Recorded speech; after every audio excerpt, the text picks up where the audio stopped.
Hey, buddy. Hey, buddy! Welcome to Programming in C. Getting started with our first program. Hey, buddy!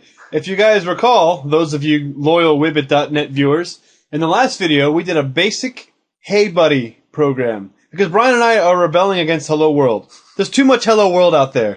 We gotta change this thing up. You know, in the year 2020, I want computer programming classes in college to teach Hey Buddy programs and not Hello World programs.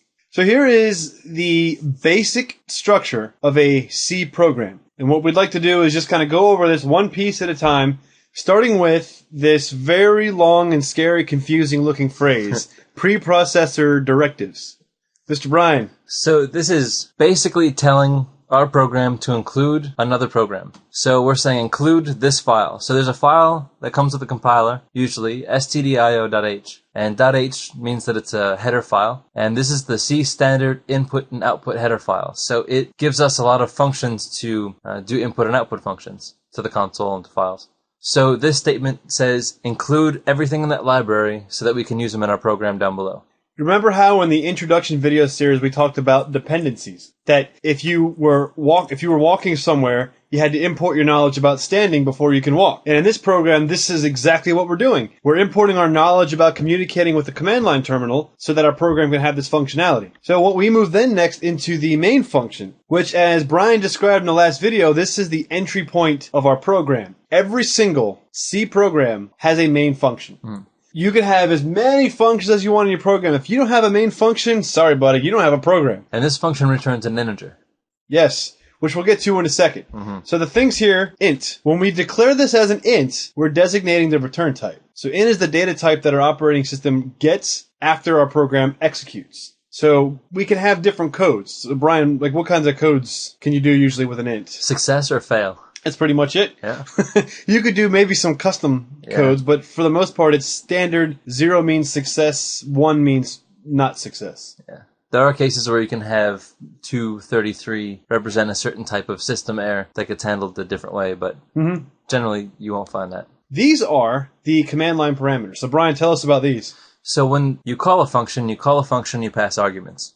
The entry function is no different. But since it's the entry point of the application, we don't have any code to pass in the arguments. So the arguments are going to get passed in when we call the program from the command line. So instead of calling a function and passing the arguments, we, from a command line, call the function, which is the whole executable. So something.exe space, argument, and all of those arguments that follow the program's name in the command line are going to be stored in this array of arguments that you can see on the right, argv bracket. That's our argument array. And these arguments are char stars, so it's a list of char stars or C strings.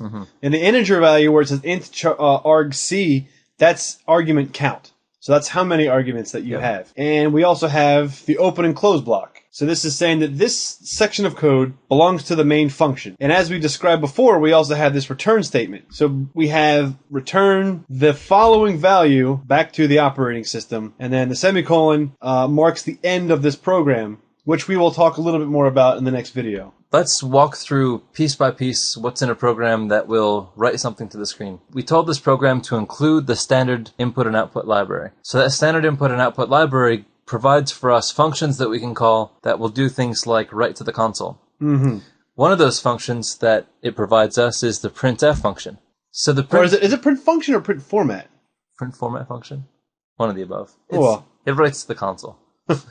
Or to something. So this is a function that's provided by the standard library, the standard input-output library. And the parameter that it takes is the string of characters that you want to write to the console. There's a little bit more advanced ways we can use printf, which we'll describe later, but in its basic form, if you just pass it a string, whatever you put there will pass to the screen. And you'll see that this string ends with a \n, which you guys know. It prints this, and then it creates a new line, and then goes back to the return 0 back to the main function. Program exits. So let's talk about compiling this program. Now I know that we kind of already did this already, but we didn't really talk about what we did. So here on the left, we have our heybuddy.c program. And we're going to take this program and we're going to call it against the compiler. So GCC is the executable, and the following are the arguments that we pass it. After this command executes, we have a binary file. And this is the file that contains the machine code. So we've effectively turned heybuddy.c into a bunch of little cute zeros and ones.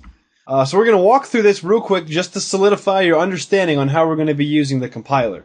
So Brian, let's talk about some GCC action. So from a command line, from a command prompt, we call GCC. That's the name of the program. And as you saw in our last video, we included it in the system path so we can call this from anywhere. Then our next argument is going to be the name of the file, our source code file that we just created and saved, which is heybuddy.c. Then we pass it the output file flag switch. So when we include a -o as one of the arguments, it knows that the next argument is going to be the name of the output file. The output file is the executable file that we create from our source code. Okay. So there's really not much more to it. Yeah.